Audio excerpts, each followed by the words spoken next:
আমার বন্ধু জাদু জানে জাদু জানে। একদিকে রাষ্ট্রীয় সফরের গাম্ভীর্য, অন্যদিকে বাংলা গানের পরিচিত এক সুর।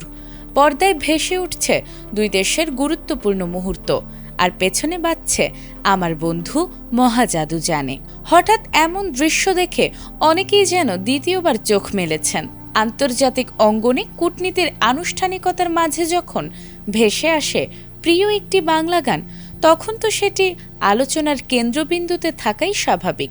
সম্প্রতি এমনই একটি ভিডিও নিয়ে এখন তোলপাড় পুরো নেট দুনিয়া।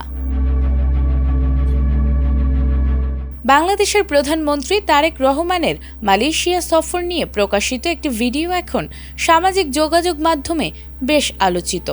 তবে আলোচনার বড় কারণ শুধু সফর নয়, ভিডিও জুড়ে ব্যবহার করা হয়েছে হাবিব ওয়াহিদ ও মেহর নিগরি রুস্তামের জনপ্রিয় গান মহাজাদু।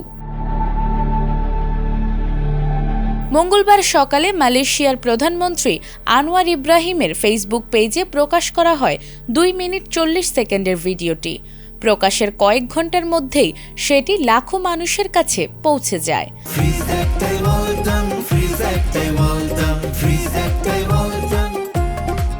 ভিডিওতে দেখা যায় দুই দেশের সরকার প্রধানের বৈঠক, সৌহার্দ্যপূর্ণ আলাপ, মধ্যাহ্নভোজ, সাংস্কৃতিক আয়োজন সহ সফরের নানা গুরুত্বপূর্ণ মুহূর্ত। আর পুরো সময় জুড়ে আবহ তৈরি করে মহাজাদুর পরিচিত সুর। এক পর্যায়ে রোহিঙ্গা সংকট নিয়ে কথা বলতে শোনা যায় আনোয়ার ইব্রাহিমকে। তিনি বলেন, বাংলাদেশ ও মালয়েশিয়ায় থাকা রোহিঙ্গাদের সংকট সমাধানে যৌথভাবে কাজ করবে দুই দেশ। পাশাপাশি আসিয়ান এবং দুই দেশের পররাষ্ট্র মন্ত্রণালয়ের মাধ্যমে মিয়ানমারের সঙ্গেও আলোচনা চালানো হবে।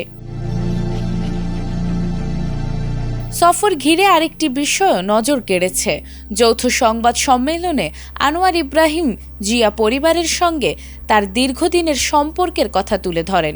তিনি জানান, তারেক রহমানের বাবা মায়ের সঙ্গে তার পরিচয় ও কাজ করার অভিজ্ঞতা রয়েছে। একই সঙ্গে তারেক রহমানের সংগ্রাম, দেশের মানুষের প্রতি ভালোবাসা এবং উন্নয়নের প্রতি তার অঙ্গীকারেরও প্রশংসা করেন মালয়েশিয়ার প্রধানমন্ত্রী। বিষয়টি জানার পর গানটির কণ্ঠশিল্পী হাবিব ওয়াহিদ জানান, প্রধানমন্ত্রীর প্রথম রাষ্ট্রীয় সফরের মতো গুরুত্বপূর্ণ একটি ভিডিওতে তার গান ব্যবহার করা হয়েছে। বিষয়টি তার জন্য আনন্দের ও সম্মানের। সব মিলিয়ে একটি রাষ্ট্রীয় সফরের ভিডিওতে বাংলা গানের সুর যেন কূটনীতির আনুষ্ঠানিকতাকে এনে দিয়েছে এক ভিন্ন আবেগের ছোঁয়া। নাজমুন নাহার জান্নাত, এটিএন বাংলা।